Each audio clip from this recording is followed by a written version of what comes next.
Alright, we are live. Welcome to Devin Show. I just thought I'd make up a theme song first because it's 9:0 something. Hey everyone, my name is Devin. This is my first live stream. My channel is Jevin Day. It is, some people call me Jevin because of that. It's kind of a joke name, little character that I made up. So, one of the things about YouTube is when I'm making a video, I can edit it. And this, I cannot edit it. So, you're getting Jevin, unfiltered, unscripted craziness. Oh my god. Alright, so we got my brother Branson. What up, folk? So yeah, I've never done a live stream before. Not really expecting anyone to show up, but I was thinking about it. I was like, I want to start, talking about Dune a little bit, and I want to give my initial thoughts on the book, but I don't really want to make a full-on video about it yet, because, especially with Dune, there's a lot of, really big, dedicated fans, and, people really like the lore. So, I almost feel like an ethical obligation to make sure that I get it right first, before I start talking about Dune, Yeah, apparently I've never been on live television before. Apparently. So what I thought about Dune, it was great. So, Dune is the seminal science fiction novel written by Frank Herbert. It's published in 1965, and I just finished reading it a couple days ago. It is one of the most fascinating books I've ever read in my entire life. And so, like I said, I've been thinking about it was great, and I was thinking about, you know, like what is something that I could do that I could, maybe what am I trying to say? I was thinking of maybe I could do a little bit of exercise or something like that, like an exercise or a little game to test my knowledge about Dune and to see, you know, um, what I know. Just a fun little thing I thought I would do real quick for my first live stream. So, yeah, I've spent all year reading Dune and watching lore videos and doing all that stuff. So basically, what I'm going to do is I'm just going to take the book, I'm going to open up to a random page and just kind of start reading and see what I can pick up on and see where we are. I'm not going to look. I could have done this in a video and I was thinking about it, but I was like, well, if I do a video about it, then, I'm going to kind of edit out the parts that, me skipping through and reading and stuff. But I was like, screw it, I'll just do it on here. So, let's see. First one. We'll go right in the middle. Alright, let's see. The Baron began to nod. The way the Sardaukar live at home. The recruits come to believe in time that such a place as Seleucia Secundus is justified because it produced them, the elite. The communist Sardaukar troops live a life in many respects as exalted as that of any member of such a great house. Such an idea, the Baron whispered. Alright, so far, what he's talking about, the Baron's talking about Seleucia Secundus, which is a planet in Dune that is basically a slave planet. It's a prison planet that also serves as like training grounds for the Sardaukar. So, all right, so this is actually perfect. So, yeah, so Sardaukar are an army of the Empire's soldiers. They're highly trained, and they're this planet, Seleucia Secundus. Is that how you say it? Yeah, Seleucus Secundus. This is actually one of the most interesting parts of Dune, I think. And one of the things that I think really shows the true brutality of Dune is Seleucus Secundus because, there's not really a whole lot talked about it in the book, but that's one of the things that I like about Seleucus Secundus. And, in the 2021 the 2021 Denis Villeneuve adaptation, one of my favorite parts of the entire movie is the introduction of Seleucus Secundus, and you see a bunch of bodies. If you see in the movie, you'll know what I'm talking about. You see a shot with a bunch of bodies that are all like chained upside down, and they're all bleeding down into this stream. And in the film, a woman, gets some of the blood out of the cup that she dips in the water. It's a mixture of like rain and blood, and like puts it on the Sardakar's faces. It has some kind of religious significance that I can't like really remember off the top of my head. Not religious, but ritualistic. It has some kind of meaning, but the way that I picture Seleucus Secundus is really just like it's like Yeti Prime on steroids almost. Like I don't know how people would even survive on Seleucus Secundus. And so, anyways, if you do survive, from my understanding, if you do end up surviving Seleucus Secundus, this prison homeworld planet, you can become a Sardaukar and fight for the Emperor. They're basically known as the most fearless warriors in the Dune galaxy that I know of. Anyways. Alright, so the Baron's talking about Seleucus Secundus, and he's talking about them, and he's talking about how the Sardaukar, live lives just like any member of a great house. That's what it says. Such an idea, the Baron whispered. You begin to share my suspicions, Hawat said. So he's talking with Thurfir Hawat. Where did such a thing start? The Baron asked. Ah, yes. Okay, yeah, so this is actually talking about the history of the Sardaukar right here.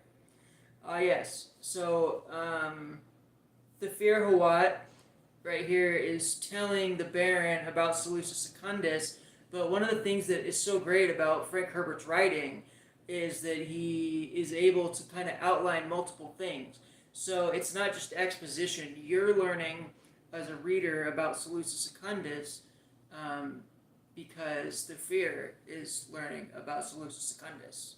So the Baron is telling the reader just as much as he's telling Thurfir Hawat.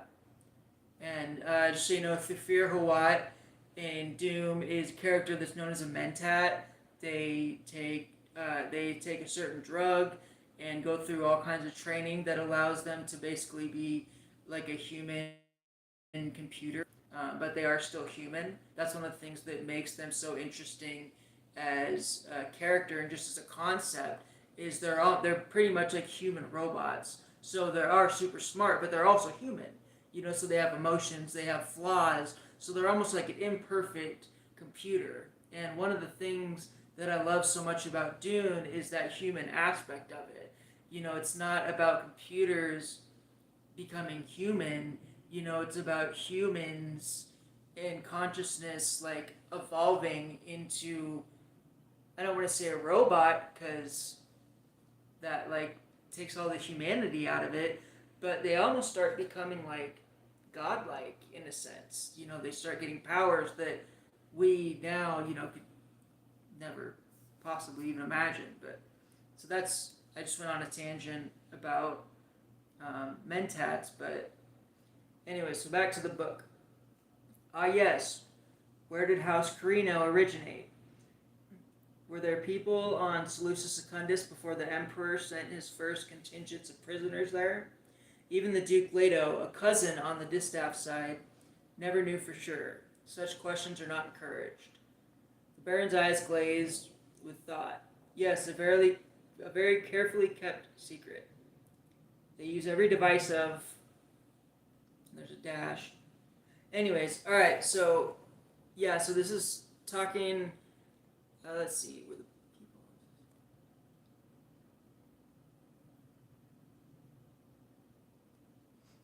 So it's talking about how people from House Carino might have been on Seleucus Secundus.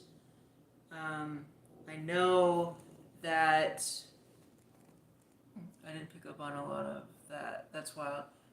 Yeah, that's one of the things about Dune is it's crazy and there's so many just philosophies, just so much crazy stuff that you can pick out of it. It's ridiculous. So this looks like it's basically just talking about like where did House Carino originate? That's another one of the great houses. Um, so one of the things that is important that I'll just talk about this and then I'm gonna do this. I'll do it one more time with another section of the book. So in the book, Gurney Halleck, who is part of House Atreides, he. Alright, I'm going to start even a little further back. So Gurney Halleck is part of House Atreides. When the book Dune starts, the Harkonnen house is being relieved of their duties on Arrakis and sending the Atreides house to Arrakis to take control of it. And the Baron's pissed about that, obviously.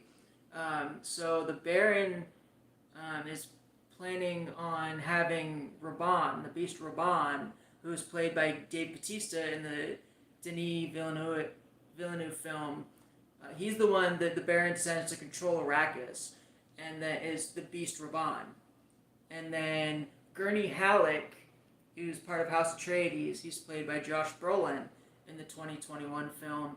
He has a grudge against Raban. So Gurney Halleck hates the Raban because the Raban, the Beast Raban tortured Gurney Halleck on that prison planet of Seleucus Secundus. So one of the plot points in Dune is this grudge between the Beast Raban and Gurney Halleck, and that kind of has a little bit of weight later in the book towards the end. I'm not going to talk about it in depth because I don't want to spoil the ending of Dune, but it's a plot point right at the very end. Stuff happens between Gurney Halleck and the Beast or whatever. Basically, what I'm getting at is Seleucus Secundus, the planet, is really important in Dune. And what I got out of this part specifically when I read it was they're talking a little bit about Seleucus Secundus, and the reason Frank Herbert wrote this little passage here is, for me anyways, by the time I was this far in the book, I didn't know much about Seleucus Secundus, and I wanted to know a little bit more, and this is where there's a lot of really rich detail about the history of Seleucus Secundus and all the stuff that I kind of just talked about. So, that's the first one. I think that one went all right. That was on page 610. So I'm going to do that one more time. Let's see. Who knows? All right.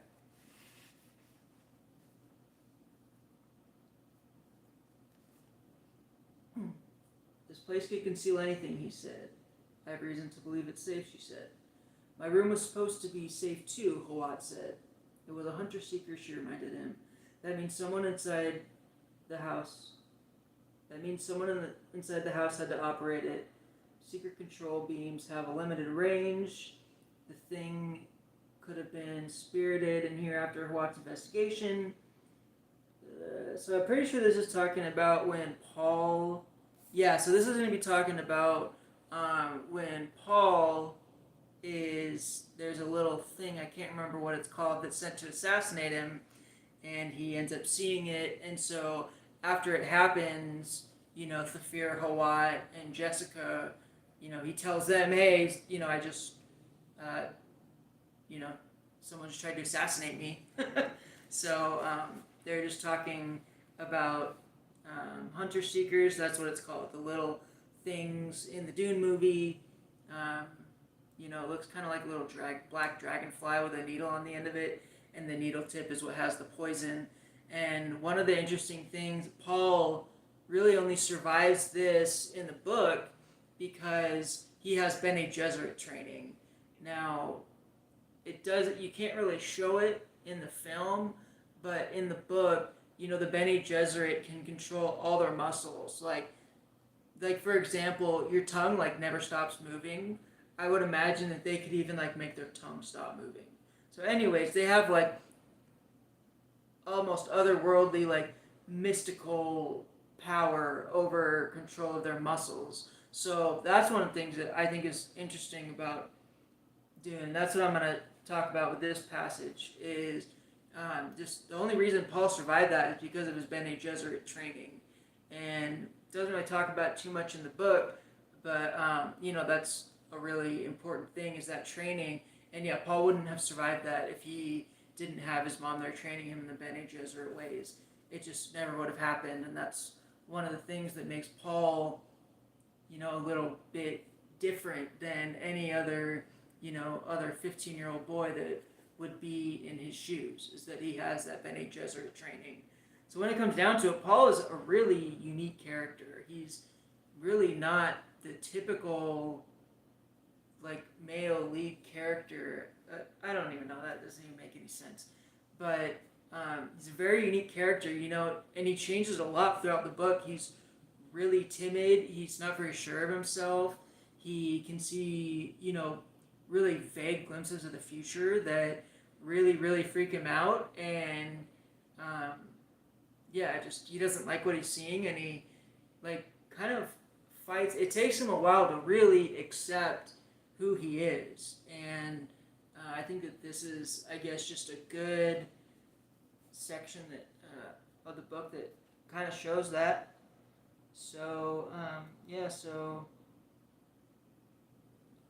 Watchmen are searching the house right now. He said that seeker almost got the old woman who came to wake me. Yeah, so that's that point in the book. So, or that little page that I opened up to. So wow, that goes by really quick. It's been almost 20 minutes. So yeah, I think that I did all right. So I guess with that, that's all that I really got. I'm probably gonna make a video about the book Dune, just like a review. I'll probably make a review about the David Lynch film as well, because I started watching it a couple days ago, and it was definitely much different, but it had some of that Lynchian horror that I really like, and which is what I was hoping for with the David Lynch Dune film, because that's one thing that I felt like Denis Villeneuve didn't have as much of, is like the absolute horror that is like Seleucus Secundus and the Sardaukar and House Harkonnen, and just how off the walls they are. So I'll probably be making a video about the Dune movie, and then I want to kind of make some shorts about Dune lore and stuff. But I just want to make sure that I get it right and don't have the YouTube Dune nerds all over me. So I guess we'll see. But thank you so much for watching. If you watch this in the future, Branson, I love you, man. Thank you for watching, and I will see you again soon.